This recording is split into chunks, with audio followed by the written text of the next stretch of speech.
It was a cold day. Not the kind of cold that hurts your skin, but the kind that makes you feel unwanted, even inside a house. Outside, the rain wouldn't stop. Inside, a little girl already knew something most people learn much later in life. Belonging is not guaranteed, even in family. While others sought close to the fire, safe and admired, she was kept at a distance, told she was not pleasant enough, not cheerful enough, not good enough to deserve warmth. So she did what quiet girls learn to do very early. She disappeared, behind a curtain, into a window seat, inside a book filled with storms, lonely islands, and frozen lands. Those pictures felt familiar, because loneliness, once felt, always recognizes itself. For a moment, she was at peace, and then the interruption came. A voice filled the room, loud, careless, and cruel. A boy who knew he was protected, a boy who knew power would never question him. What followed was not an accident. It was not childish teasing. It was domination. Words meant to remind her she owned nothing, that she was nothing. And when words were not enough, pain followed. When the girl finally spoke, when she finally defended herself, she was not called honest. She was called wild, dangerous, unacceptable. And for that crime, the crime of speaking back, she was dragged away, locked alone in a room meant to silence her forever.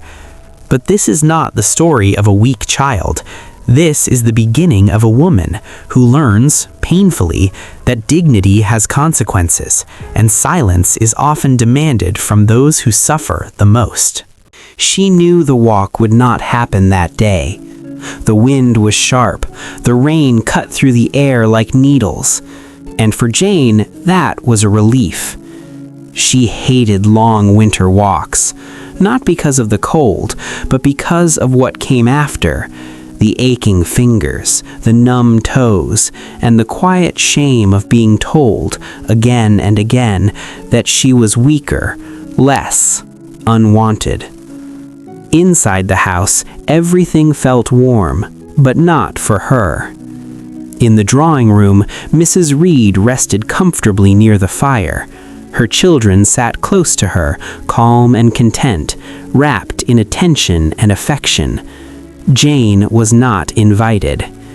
She stood apart, already knowing the reason. She had been judged, not for something she did, but for who she was.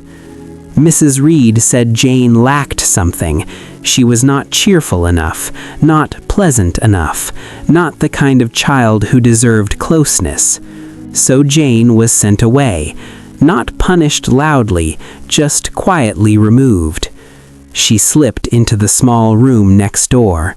It was empty, silent, safe. There she found a book. She curled herself into a window seat and pulled the curtain close, creating a small world where no one could see her. Outside, the rain washed over the gray land. Inside, the pages opened into frozen seas, lonely islands, and endless white skies. Jane didn't fully understand those places, but she felt them. They felt like her.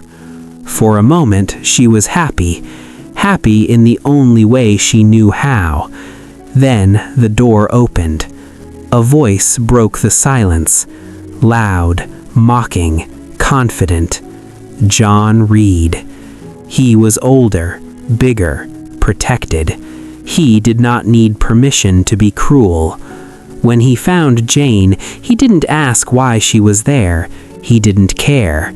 He reminded her she owned nothing, that the books were not hers, that the house was not hers, that her place was not there.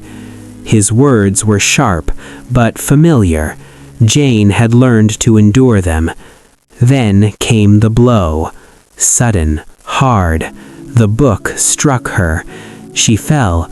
Pain flared at her head as warm blood traced down her skin. Something inside her snapped. For years she had stayed quiet. For years she had swallowed fear and shame, but this time she spoke. She called him cruel. She named him what he was. And in that moment, she became dangerous. Not because she attacked him, but because she refused to stay silent. The room erupted. John shouted. The adults rushed in. They did not ask what had happened. They saw only one thing: a small girl who had dared to fight back. Jane was not comforted. She was condemned. They said she was wild, uncontrolled, a problem that needed to be hidden away. She was taken upstairs, to a room no one spoke about, the Red Room, a place of shadows and fear, a place meant to teach obedience. The door closed behind her. Alone in the dark, Jane felt the weight of something heavy and unfair settle deep inside her chest. She cried, not from pain, but from the realization that the world protected power, not truth. And yet, in that locked room, something else was born.